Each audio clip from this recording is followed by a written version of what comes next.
Sekarang kita tidak bisa menempatkan penanganan kesehatan sebagai ujung tombak karena dokter kita terbatas, rumah sakit kita terbatas, tenaga kesehatan kita terbatas. Jadi yang kita taruh sebagai ujung tombak adalah perubahan perilaku di dalam masyarakat.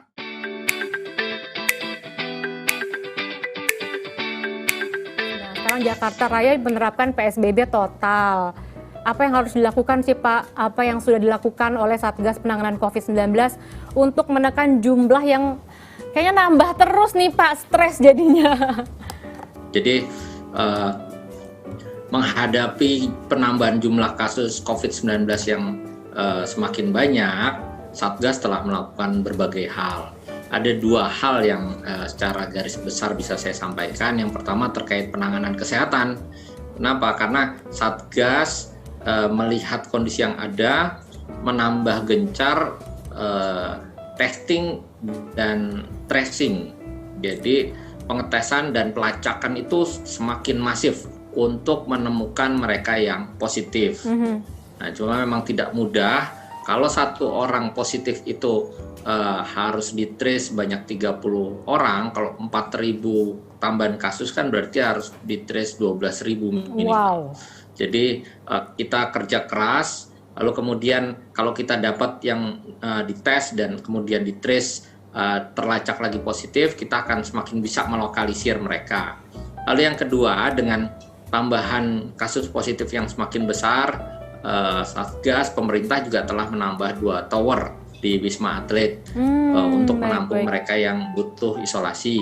Lalu kemudian juga untuk menangani para pasien COVID-19, Satgas bersama Kementerian Kesehatan juga menambah rumah sakit rujukan. Lalu kemudian kita juga terus menambah untuk isolasi mandiri sekarang, terutama di Jakarta tidak diperbolehkan kecuali rumahnya memang memadai. Isolasi sekarang harus dilakukan terpisah dari rumah, sehingga kita juga bekerja sama dengan Persatuan Hotel dan Restoran Indonesia untuk beberapa hotel dijadikan tempat isolasi. Itu untuk penanganan kesehatan. Sedangkan dari sisi perubahan perilaku, kita sekarang sedang berusaha secara masif untuk melakukan perubahan perilaku di masyarakat agar mereka patuh terhadap protokol kesehatan. Yaitu apa? 3M. Betul-betul ya. Memakai masker, menjaga jarak dan menghindari kerumunan, serta mencuci tangan pakai sabun. Nah, 3 hal ini betul-betul sangat penting. Karena kalau kita bisa menerapkan ketiganya, risiko penularan COVID-19 itu turun lebih dari 85%. Jadi, kedua hal tadi dilakukan secara bersamaan. Masalahnya kan virus ini tidak kelihatan, Mbak Lianita, ya kan?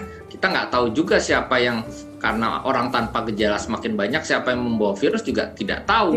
Bisa-bisa di samping kita, ya bisa-bisa di depan kita, atau di dekat kita, sehingga menggunakan masker adalah proteksi terhadap diri sendiri, dan juga karena kita nggak tahu apakah kita membawa virus, maka itu juga proteksi terhadap orang lain. Tapi pada kenyataannya sekarang ini pola hidup masyarakat kan dipaksa untuk dirubah, Pak. Tapi yang terjadi masih banyak yang suka menyepelekan gitu, yang ya mungkin karena tidak merasa sakitnya kemudian menyepelekan. Ini sebenarnya apa sih Pak penyebab masyarakat bersikap seolah tidak peduli? Ya, jadi gini, saya juga nggak mau menyalahkan masyarakat ya.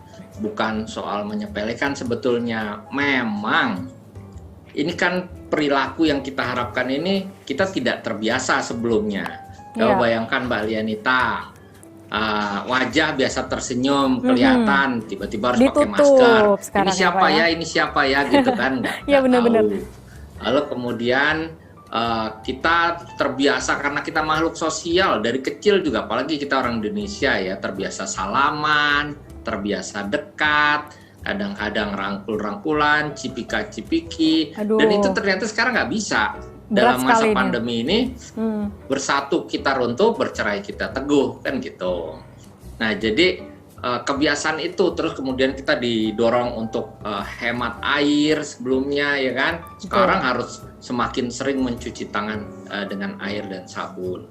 Jadi kita sudah DNA kita sudah melekat seperti itu, ya kebiasaan kita sudah seperti itu. Memang perubahan itu tidak mudah, tetapi dengan tekad kita bersama, dengan keyakinan bahwa kita bisa menang perang lawan COVID-19 dengan 3M ini, kalau kita semuanya sama-sama menjalankan, itu akan luar biasa.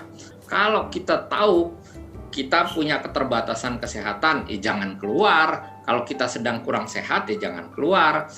Kalau kita sedang sehat, tetapi kita tidak tahu siapa yang kita hadapi, ya patuhi betul protokol kesehatannya. Karena musuh kita tidak terlihat, maka dia bisa kita halangi untuk masuk ke diri kita dengan cara-cara tadi. Sekarang nggak cuma klaster perkantoran, bahkan sekarang lebih kecil lagi.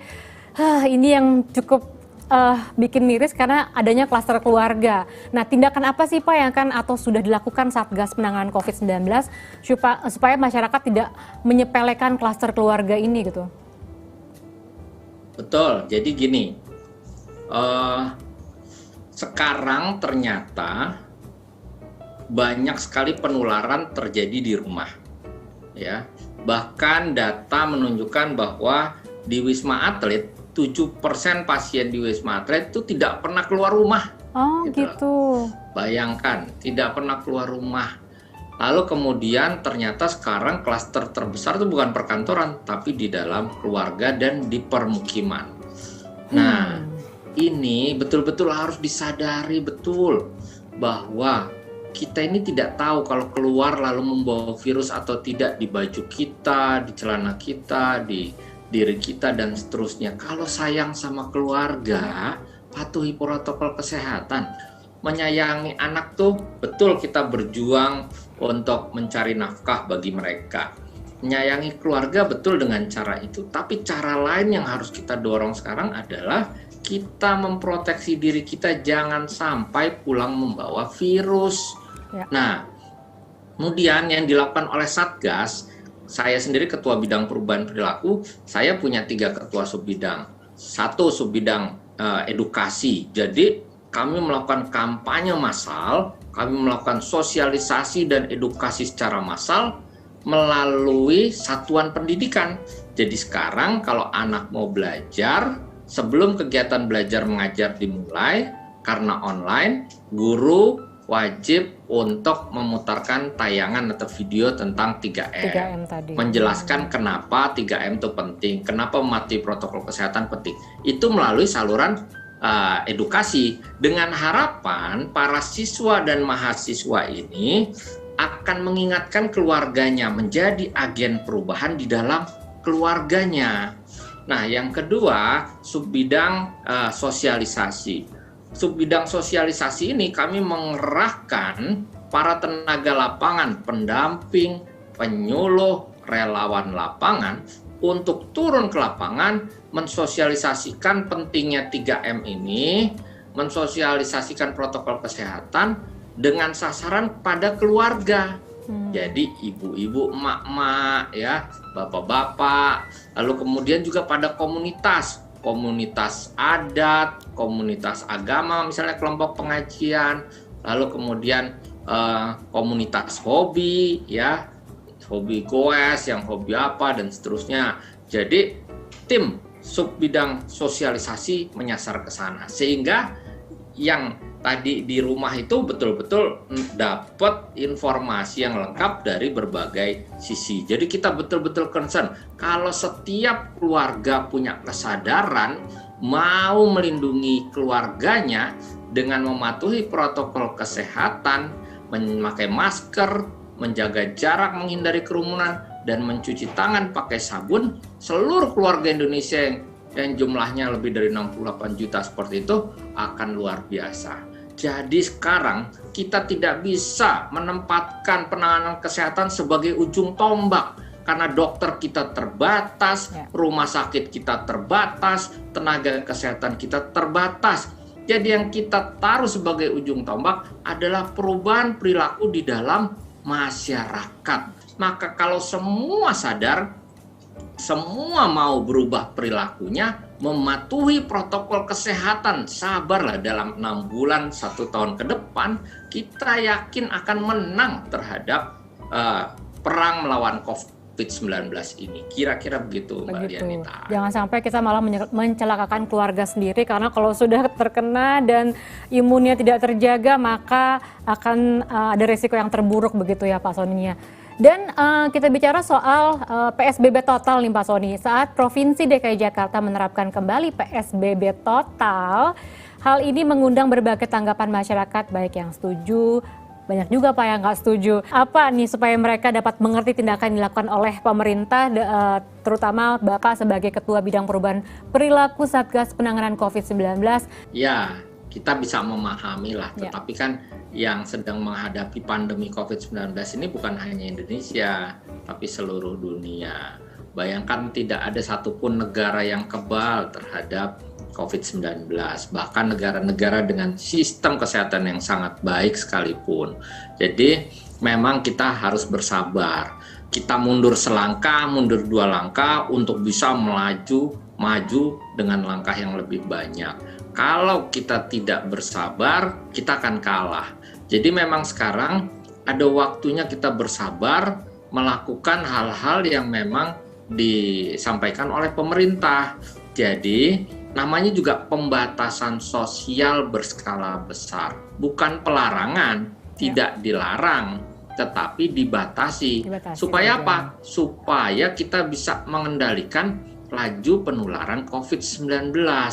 Ya, jadi kemarin kan sudah dilonggarkan. Masyarakat dipersilahkan untuk melakukan aktivitas, tetapi ternyata banyak sekali yang tidak mematuhi protokol kesehatan. Nah, kita berharap sebenarnya ekonominya jalan, tetapi diiringi dengan protokol kesehatan yang ketat, sehingga penanganan kesehatannya pun baik. Kita selalu menempatkan prioritas pada manusianya, menempatkan prioritas pada kemanusiaan. Berbeda dengan kasus-kasus virus yang lain, misalnya virus flu burung, ya kita bisa hilangkan burung yang terinfeksi oleh virus tersebut. Pembawa virusnya adalah burung, tetapi kalau ini kan virus ini dibawa oleh manusia. Manusia harus punya kesadaran bahwa mereka jangan sampai tertular dan jangan sampai menulari. Jadi betul-betul kalau kita ini dulu zaman perang itu bisa bersabar gitu ya untuk merebut kemerdekaan kita dengan keyakinan bahwa suatu saat kita akan merdeka, kita juga harus yakin sekarang kita akan bisa memenangi peperangan ini, tetapi ikuti syarat-syaratnya, ikuti perjuangan yang harus kita tempuh bersama-sama. Jangan lengah, 1 menit saja lengah, dan maka 23 jam 59 menit kita patuh pada protokol kesehatan menjadi sia-sia. Nah, Pak Sony, peraturan yang sudah berjalan, kemarin sempat ramai masalah pelanggaran, Pak.